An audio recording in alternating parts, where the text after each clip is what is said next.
নমস্কার বন্ধুরা, নিত্য অনিত্য চ্যানেলে সবাইকে স্বাগত। পকোড়া খেতে মন চাইলে একবার সয়াবিন পকোড়া বানিয়ে নিন, ক্রিস্পি মুচমুচে সয়াবিন পকোড়া।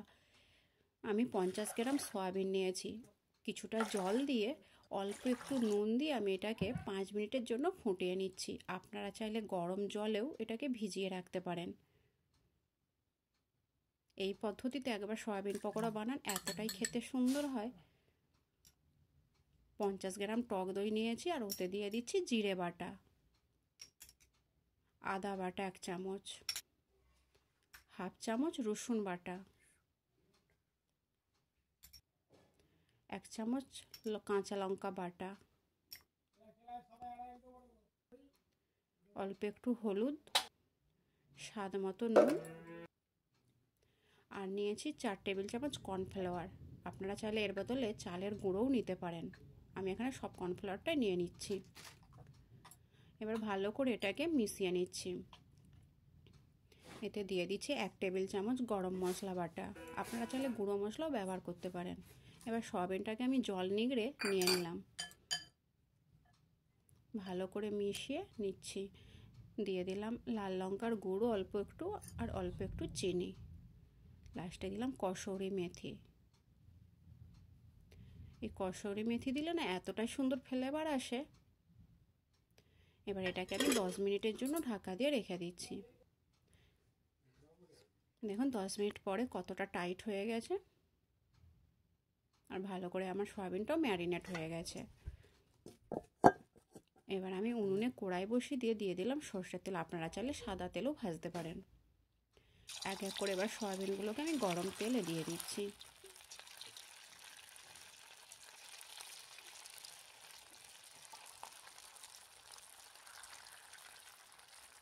বাড়িতে নিশ্চয়ই আপনারা ট্রাই করবেন, এইভাবে একবার পকোড়াটা বানান। এতটাই ক্রিস্পি আর মুচমুচে হয়। এই পকোড়া খুব শক্ত করে ভাজার দরকার নেই, একটু লাল করে ভেজেই তুলে নেবেন। ভেতরটা নরম থাকবে, ওপরটা ক্রিস্পি হবে। আপনারা সয়াবিন বলে আর মনেই হবে না খাওয়ার সময়। এবার একটু উল্টে পাল্টে আমি ভেজে নিচ্ছি।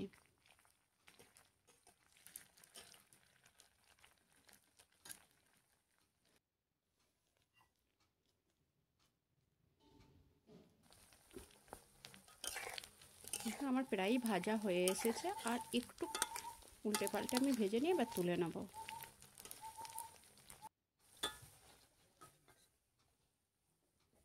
দেখুন আমি এরকম লাল রেখেছি, এর থেকে আর বেশি লাল রাখবো না।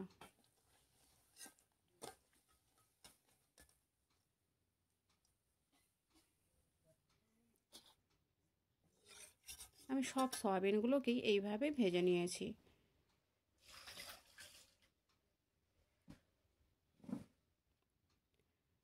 আমি একটা প্লেটে এবার সাজিয়ে দিচ্ছি। আপনারা আরও অন্যরকম সসও ব্যবহার করতে পারেন। আমি এখানে শুধু টমেটো সসটাই নিয়েছি। ভিডিওটা ভালো লাগলে লাইক, শেয়ার, কমেন্ট করতে ভুলবেন না। পাশে থাকার জন্য ধন্যবাদ।